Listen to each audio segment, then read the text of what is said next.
Dawgs Podcast with your hosts, Blake Reneker, Justin Charles, John Nye, and Josh All.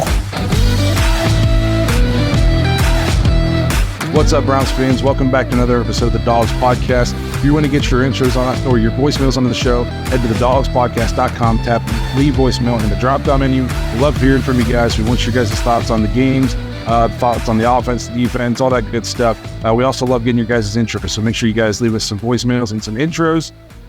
Today we're going to talk about the upcoming matchup with the Niners. We've got a couple of voicemails we want to get into. Before we do so, I want to remind you guys to check us out on Facebook, Instagram, Twitter, and TikTok. If you're watching on YouTube, please like and subscribe. Make sure you tap the notification bell so you don't miss any of the new content that we're putting out. We're going live all the time. You don't want to miss any of that stuff. If you prefer to just listen to the show, you can find us on Apple, Spotify, and Google.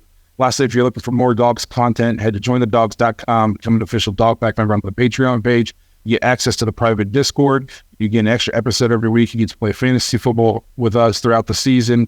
You get to meet Browns fans from all over the world. We give away Dawgs merch. We give away a lot of stuff throughout the month. It's a good time. We do weekly pick'ems. It's just a good time for everybody involved. Browns fans from literally all over the world. Plus, you get access to the Dawgs behind the scenes. You get to really get to know the Dawgs. So if that's something you're interested in, you want to know us on a more personal level, head to jointhedawgs.com, become an official Dawgback member. So today we were going to have a nice new studio episode for you guys, and 50% of the Dawgs got sick. So we're coming to you virtually again. We're going to get back into the new studio eventually, but nobody wanted to get sick. Josh and Justin are a little under the weather. So thank God we're not doing this podcast in the 1950s. No kidding. No kidding.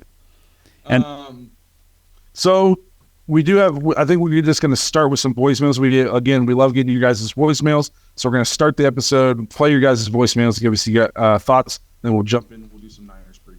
All right, so the first one I'm going to play is the Displaced Browns fan. Now these, since we weren't able to play the voicemails last week, are right after the Ravens game, so there is going to be some negativity, just, caution advised. Hey, what's up, Dawgs? This is the Displaced Browns fan. Hey, DTR, just a message to DTR. You got set up, dude. You got set up by your coach, and you got set up by the quarterback that plays in front of you. Deshaun Watson saying he was going to play all week long, telling all his teammates right up until Sunday morning that he was going to start, he was going to go, and then decided at the last minute he didn't feel like it. He threw you to the dogs, and your coach, with no game plan strategy for you, even after you've been taking reps all week, Kevin Stefanski is a joke. Hey, you got beat in front of your wife and kids because of your coach and because Deshaun Watson pulled that little stunt. I'd be ticked. Something else to be upset about. Baker Mayfield's 3-1. Oh, boy. Let's go, Dawgs. Boom, boom, boom. Oh, God. So the main thing I think that we should at least focus on from there is, first of all, we're recording this a little early in the week, so we don't know exactly what happened on Wednesday or Thursday yet at practice, but as far as we know, Deshaun Watson did sit out Monday's practice with the shoulder. They're now actually calling it a right rotator cuff injury, correct? It's a bruise, contusion, bruise, yes. So, maybe on Wednesday, tomorrow, he does practice. By the time you guys are watching this episode, maybe he has put in a couple limited practices and he's on track to play. But no matter what happens this week, I think that we can expect him to be somewhat, if he does play, there will be limitations to his game. What do you guys think about that? I guess this was immediately after the game. So, and I've had, reactions immediately after the game that aren't nice. I don't think, so him saying he's going to play all week, he probably thought he was going to play all week. You know what I mean? Like he probably every day is like, it feels a little bit better. I should be good. I mean, haven't we all done that with sports? Like, oh yeah, I'm a little banged up now, but I should be good to go. Like I did that today with the podcast. I was like, I'll be good. I'll be good by the time I got to leave to get to the studio. And then by the time it came to leave, I said, yeah, I can't do it, guys. I'm not going to be able to make it there. Yeah. So like this guy's played, we've talked about this. This dude's played through crazy injuries before. And if he goes out there to throw before the game and he can't even throw the ball 10 yards, I mean, what's he supposed to do? Like, well, I told him I was going to play, so I guess I'll go out and play. Well, and we said that it wasn't just him. Like this was talked about last week after it happened. Like, it wasn't Deshaun that said, I don't want to play.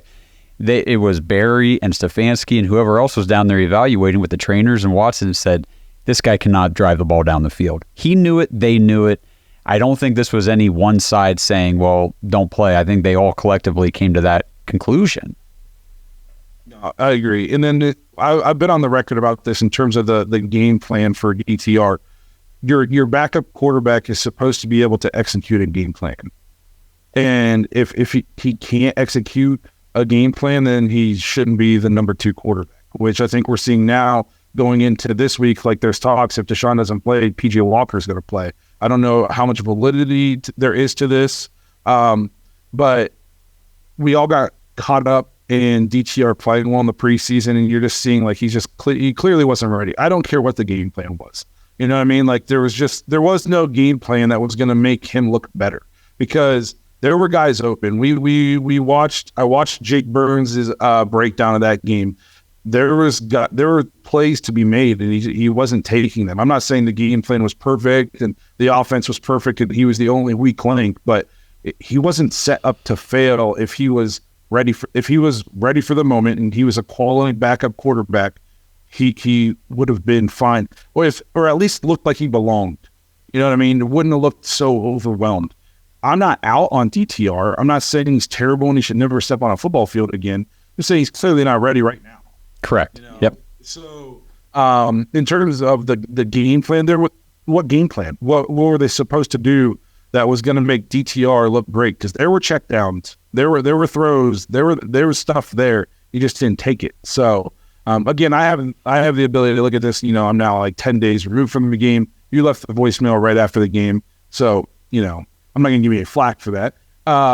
But the last thing I'm going to say is, like, the Baker Mayfield being 3-1 thing, I could literally care less what Baker Mayfield is doing. I don't care at all. Baker Mayfield wouldn't be 3-1 with the Browns right now. That's exactly it. People want to take his record anywhere else and say that's what it would be on the Browns. That you can't do that. That's not the case. Yeah, well, the Bears haven't had the privilege to play the Bears and the Vikings and the busted up Saints. You know what I mean? Like, they haven't had the privilege to play those defenses. The one tough team that the Buccaneers have played this year, he looked less than average at best. Okay, and they lost. So you got to spare me the Baker Mayfield's 3-1. I said, look at the gauntlet that the Browns have gone against. Like, for a team that is maybe trying to find their way offensively a little bit, especially after losing Nick Chubb, and they're trying to adapt their scheme to Deshaun. It's not like we were given easy defenses to figure that out. The Bengals have a good pass rush in Trey Hendrickson and Sam Hubbard. I mean, they're pretty much destroying everybody they're playing, those two guys. The Steelers clearly have one of the best defenses in football. The Ravens have a really good defense, and the Titans' pass defense might be suspect, but they have a really good front seven and a very good. So it's not like we were handed an easy stretch of games at the beginning of the year to give this offense a chance. And then you add in a rainstorm in week 1, you add in losing Nick Chubb in week 2 and starting your backup in week 4. Like, I'm not saying the offense is perfect and there's some things to work on, but man, that's a lot going against you when it's already hard to go out and, you know what I mean? Well, excuse me, on the Baker Mayfield note, I would just point out Deshaun didn't play week 4. If Baker didn't play week 4, they'd both be 2-1. So no difference. You know, and I get what you're saying though. With this guy's voicemail is right after the game. Emotions are always high right after the game, right after a blowout. I mean, I've said things. I've written off a season after week 1. Probably, I think we all have. I mean, we've been doing that for 20 years. But I mean, I said this last week. I defend Stefanski when people criticize him for no reason. It's not that I support everything he does. And if we could get rid of Stefanski in the offseason and bring in some amazing offensive-minded coach, I'd be down to do that too. But if, say Deshaun, a report came out Sunday after the Titans game that said Deshaun injured his shoulder, he's ruled out for week 4, and we had the whole week to prepare. we're still not winning that game. Did you see what happened? And we lost 28-3. We barely got the 3. John, go ahead, buddy. Even if Andy Reid is our coach, like, you can blame Stefanski if you want to, but give us some details. Tell us exactly what Stefanski could have done to lead DTR to a victory in week 4 with a week of prep. It's way more easily said than done. We weren't winning that game. If you're in Ohio, Browns fans, DraftKings has upped their sign-up offer to kick off this football season. New users can place a $5 first bet to instantly claim $200 in bonus bets, plus get up to $150 back in bonus bets if your team loses. All you have to do is sign up with our code THEDAWGS, all one word. Using our code, THEDAWGS, not only gets you these great bonuses, it also supports this podcast. So if you have been considering signing up for DraftKings, make sure you use the code THEDAWGS to maximize your first bets. This offer is only available for new customers who are 21 and older and physically present in Ohio. Please gamble responsibly. If you or someone you know has a gambling problem and wants help, call 1-800-GAMBLER. Check the episode description for the full terms of the offer to see if you qualify. I agree, John. The only thing I wanted to touch on is, based on the voicemail, Blake kind of touched on it already. There were plays being made, and I think the game speed was just too much for him. It's not like this was like the number 1 overall pick in the draft, Bryce Young, and like this dude wasn't ready. He's a 5th round rookie. He looked good in preseason, and we've learned preseason, obviously, it doesn't translate to great success right off the bat when it was week 1. So for me, we watched the film. He missed plays. I'm not even sure if Dobbs was there that we would have come out and win that game. I'm just being honest. I mean, I think that our best chance of winning is to have our QB1 there and healthy. I mean, it is what it is. I'm already on to the next week. That's what you have to do. You know, we got a comment on one of our last videos that somebody said something like, the "it's just one game" mentality is why the Browns are the Browns. But it's just one game mentality is why other teams win Super Bowls. Exactly. You don't see. Well, it's about Pittsburgh fans writing off their season after a loss. You don't see Baltimore fans panicking after this past game. Literally the division is wide open. It's how you respond after it's just one game, because the Steelers are a great example. They get blown out in week 1. How did they respond against the Browns? They beat us. They get blown out in week 3 or 4. How'd they respond against the Ravens? They beat them. You know what I mean? They bounce back and they handle business. That's what you want to. Now, obviously, we need to transition into the 49ers preview for the game. Now, bounce back doesn't necessarily mean win for me. I don't know about you guys in terms of the outcome of this game. I just want to see a tough played game. You know what I mean? Like, come out, don't lay down. I don't care who's playing quarterback. I don't care. I want to see our defense playing strong, all that kind of stuff. So, you know, what do you guys... You know, if we end up 2-3 after this game, our record is 3 games worse than what it could potentially be, and it's 2 games better than what it could potentially be. And we just got through with the hardest part of our schedule. So if we lose, which we very well could, I mean, I'm telling you now, let's just chill and keep in mind we got a whole season. We're going to keep getting better, and we'll be fine, guys. Did you want to play any more voicemails before we jump into the Niners? Or are we good?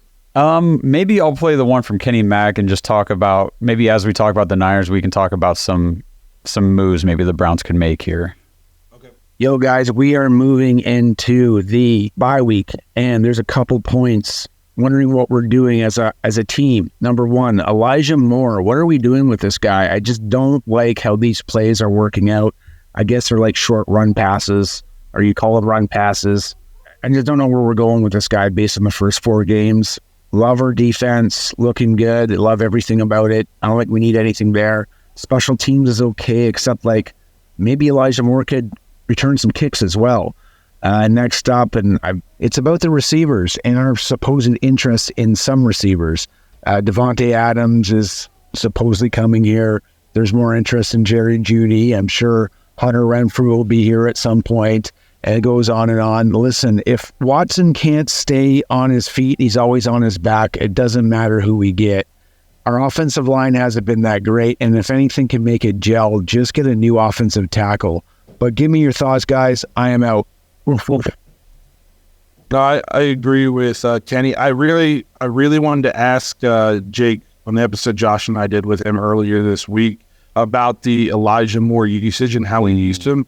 We just ran out of time before I could get to it, and maybe we can have him back on and we can get into some more stuff. I think we had all these ideas of what Elijah Moore could do. Like, he could be our version of a Deebo Samuel, but I think in the preseason, it looked like maybe he could handle that kind of thing. And again, this is another case of the preseason just doesn't translate to success in the regular season. I just don't know if he has that kind of ability. I'm not saying he's not a nice player. He's not a nice receiver, but I think the key here is he's a receiver. Deebo Samuel he's a freak. You know what I mean? Like, he's a hybrid anything. He's just an athletic man-child. And I think Elijah Moore can be a very solid, good wide receiver. I think it was Nathan Zagura came out and said he expects him after the bye week to be much more of just your standard wide receiver. We're not going to see as much of the stuff with him, and I think that's a good thing. I think Elijah Moore, I think he was happy to be involved in the offense because he was never involved in New York. But I think he probably wants to be involved in a way that maximizes his skill set. So I think it's good for the Browns, and it's good for Elijah Moore to just kind of let's transition into using him in the way that maximizes his skill set. Yes, like past the line of scrimmage.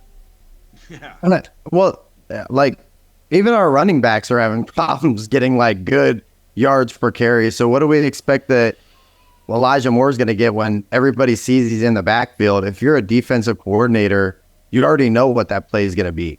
I mean, just to me personally, every time they throw him out there and he's lined up next to Watson, I'm like, well, it's either going left or right here to this dude. Hopefully he can get the edge. And he's had opportunities. I'm pretty sure it was a Baltimore game. The bad busted where it went back. He had an opportunity to bust that thing super all the way. And it just kind of just didn't translate. And that was a little bit on him. But he's got a lot of good skills. He's a great route runner. He's fast. So I'm interested to see him just as a regular just slot receiver and just kind of cut him loose. Just let him do his thing. Obviously, Omari's going to look nice. I'm just curious to see him just do his thing. Yeah, well, in terms of bringing other guys in, I don't think there's any world where Devontae Adams plays here as much as I would like that, but it's just a pipe dream. Especially the Raiders managed to win last night, so their season's not washed already. And Jerry Jeudy, I think, could be a possibility, maybe, depending on what the Broncos want to do. I think Garrett Bowles from the Broncos has been a guy that we've heard the Browns have been kicking the tires on. Right now we have a turnstile at left tackle, which is another guy I wanted to talk to Jake about that we didn't get to. And so I don't know enough about Garrett Bowles currently. I know what he has been. I don't know enough about how he's playing now. But anything's got to be an upgrade over what we have at left tackle right now. To kind of transition into a 49ers preview here, that could be the single thing I'm the most afraid of in this game is Jed Wills. They're going to put Nick Bosa over him every single play. Yeah. There's not going to be any moving Nick Bosa around. He's going to be over him every single play. And he's going to get dog whooped every single play. And so if it's Deshaun, he's going to probably be running for his life. If it's PJ Walker, luckily he's athletic. He's going to probably be running for his life. I just don't see any world in which we block their front right now. Not the way our offensive line's been playing. I just don't see it. This episode is brought to you by Omaha Steaks. Browns fans, fall is in the air, and that means we're looking forward to crisp mornings, falling leaves, and more sweater weather. More importantly, you gotta get the best meats for your tailgates, for your outdoor cookouts this fall. Just to kind of put the bad taste of the Browns game out of your mouth, get the great taste of Omaha Steaks coming in. Omaha Steaks has all your fall cravings covered with 50% off site-wide during the semi-annual sale. That's 50% off all your favorite tender, juicy, extra-aged steaks like their butcher's cut filet mignons. Go to omahasteaks.com right now. Use code DAWGS, DAWGS, when you check out, and you get an additional $30 off your order. With Omaha Steaks, the possibilities are endless. You get endless flavor, endless value, incredible entrees, scrumptious sides, decadent desserts, and just so much more. All of it 50% off right now during the semi-annual sale. Every bite is backed by their 100% unconditional guarantee. And like I said, you get $30 off your order when you use promo code DAWGS, DAWGS, at checkout. My freezer constantly stocked with Omaha Steaks food. It is the best. I promise you, you will not be disappointed. Go to omahasteaks.com right now. Shop all of these delicious favorites for half the price. Get 50% off plus $30 extra off your order when you use promo code DAWGS at checkout. Get to omahasteaks.com right now because this sale is only for a limited time. Minimum purchase may apply.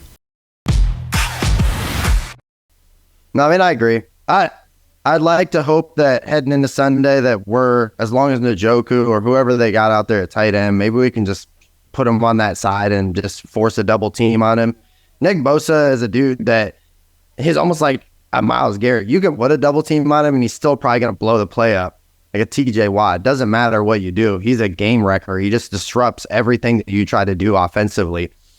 So, I mean, that's a plan that we can do, but like you said, Blake, I would fully expect that they would line him up on Wills every time. And if not, I mean, DeJuan's nice. We like DeJuan, but I don't think we can say that he would match up great against Nick Bosa. Nick Bosa is one of the best in the league.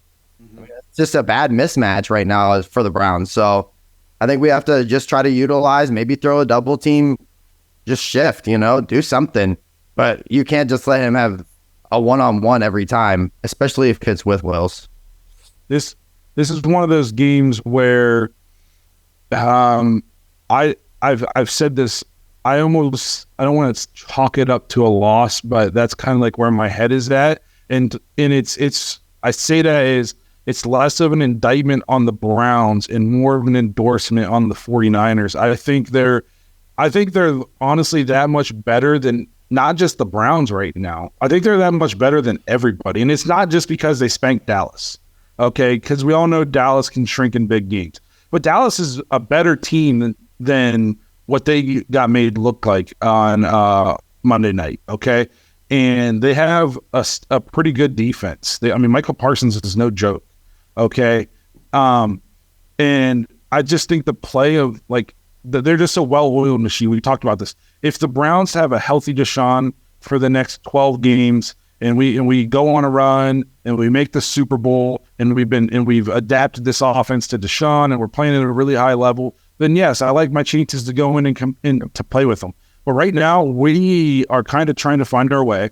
We have a quarterback that if he does play, he hasn't thrown a football in 3 weeks, and they're about as a well-oiled machine as I've seen in a very long time. I mean, where's the weakness for them?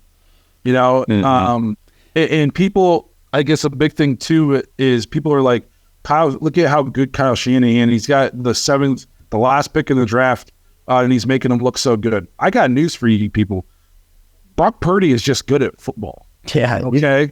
Because if you could plug any old bum into this system, Jimmy G would have looked this good in it.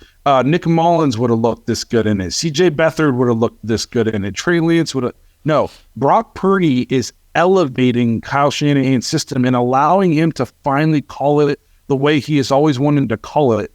Brock Purdy's playing is such a high level. He might not have like a cannon arm, but his mechanics are insane. He's fundamental, and he reads defenses so fast, and he pushes the ball down the field like he's not dinking and dunking. He throws bombs, okay? And then after the catch, there's not better guys in the league after the catch than Deebo Samuel, Brandon Ayuk, George Kittle. We haven't even mentioned Christian McCaffrey yet. Yeah. They also have that guy. So this is a game where, and I've just seen some things on Twitter where like the Browns have just as much talent as the Niners. There's no excuse for Stefanski in this game. Again, I'm not trying to say there's an excuse for Stefanski. They're all professional football players.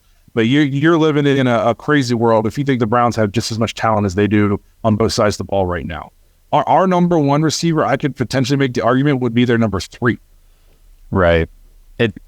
It's what you said to start this whole thing was perfect. I mean, it's not like the Browns are horrible because we don't think they can beat the 49ers. I don't think anybody, like you said, can beat the 49ers. Nobody's even come close to to matching up with them at all so far this season.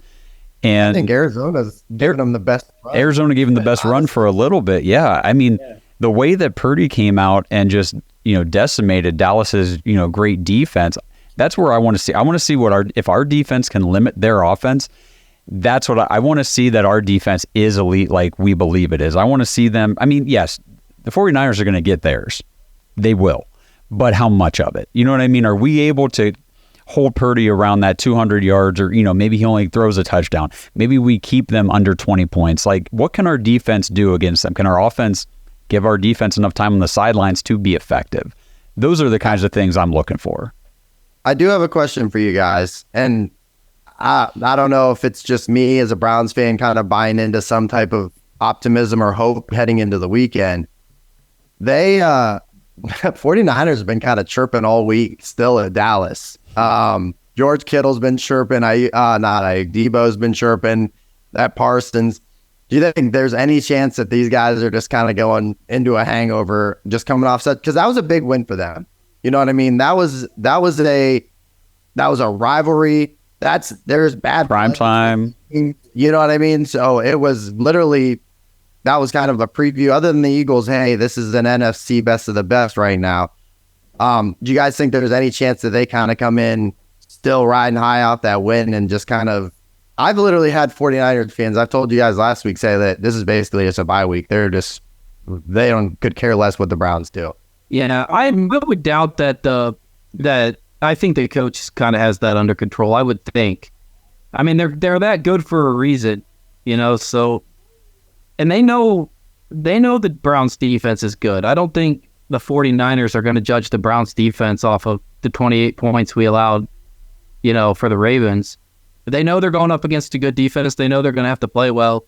So I'm expecting them to come fully prepared. I want to clarify. When I said I could make the argument that Amari Cooper would be the 3 on their team, he would be the 2. Don't come at me, Browns fans. So hopefully you already did turn off the episode right there to come comment. But Debo would be the best wide receiver on our team, in my opinion. At least the most explosive athlete.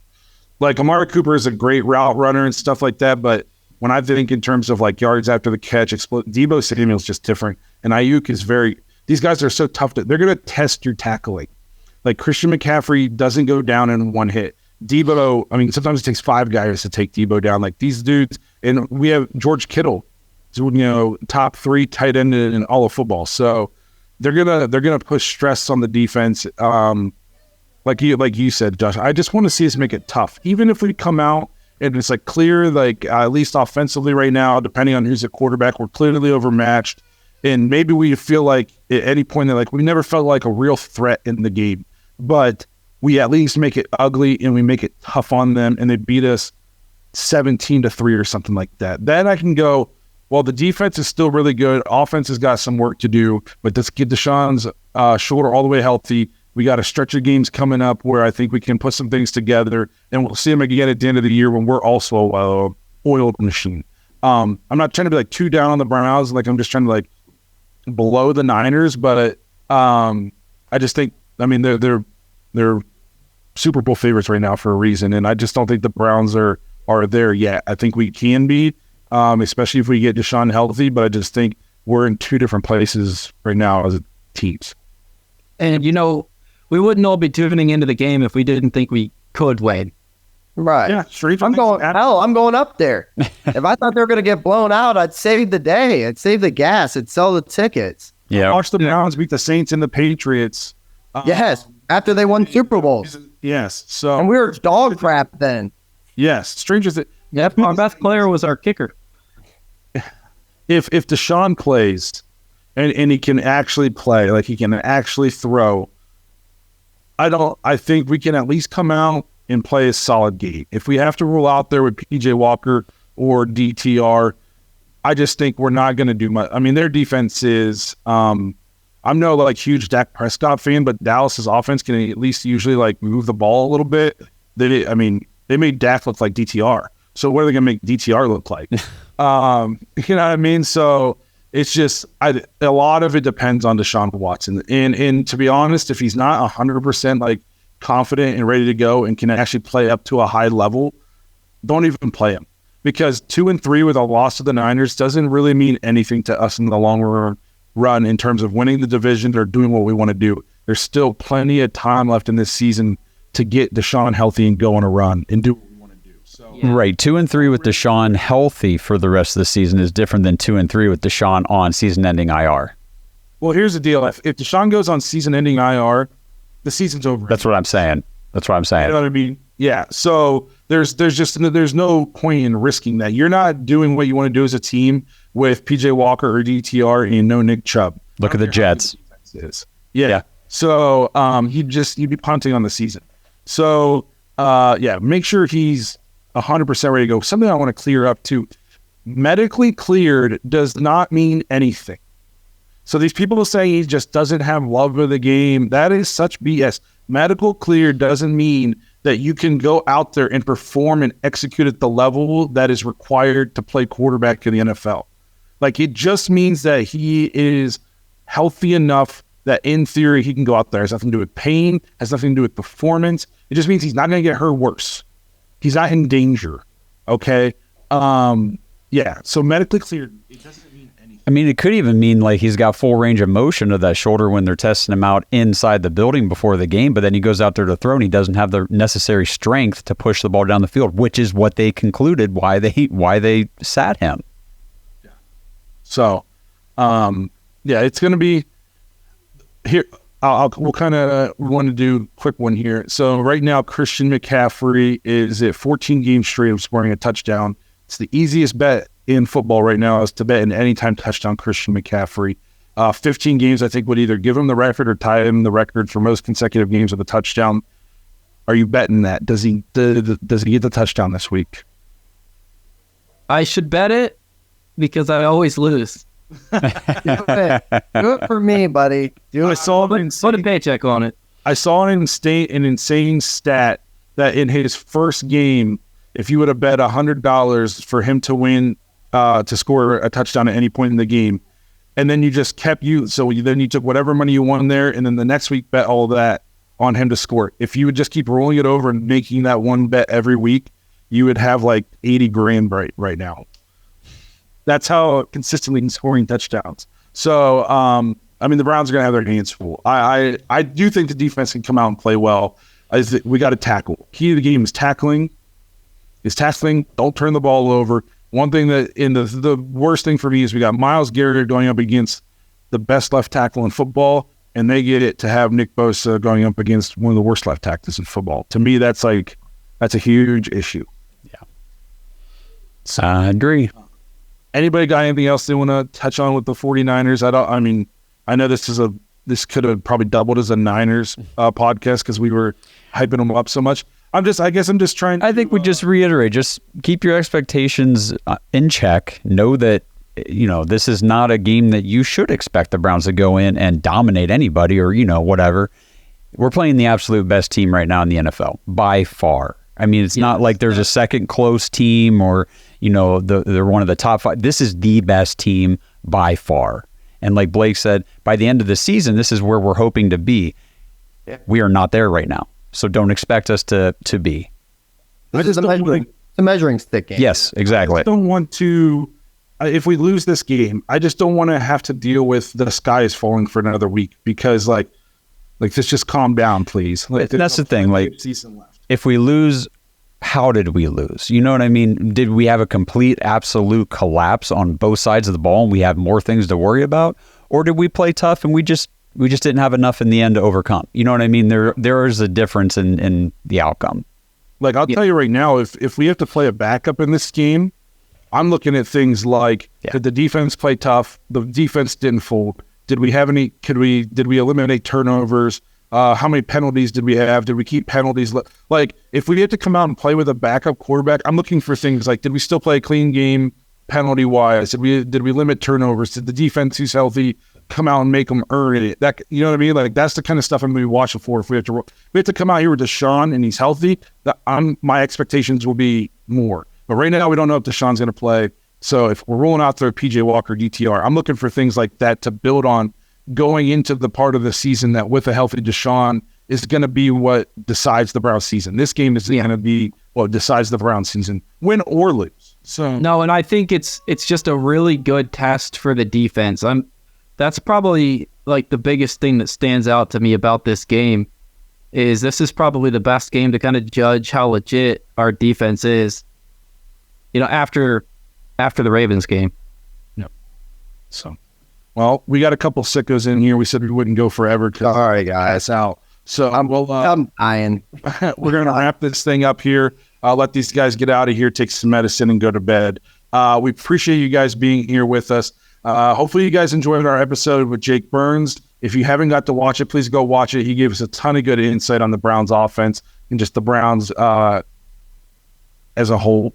So it was an awesome episode to do. We're definitely going to have him back on sometime. So if you haven't got to watch that yet, make sure you do so. Thank you guys again for being here. Hopefully the Browns can give us some good stuff to talk about next week. Maybe we'll pull one out. Hopefully Deshaun is healthy, and we'll get to have a victory Monday or Tuesday. But until then, have a good week. Go Browns, and let's pray for Jed Wills. Thanks for listening to another episode of the Dawgs Podcast. Make sure you subscribe on YouTube and follow us on Twitter at the Dawgs Podcast. Get your thoughts on the show at thedawgspodcast.com.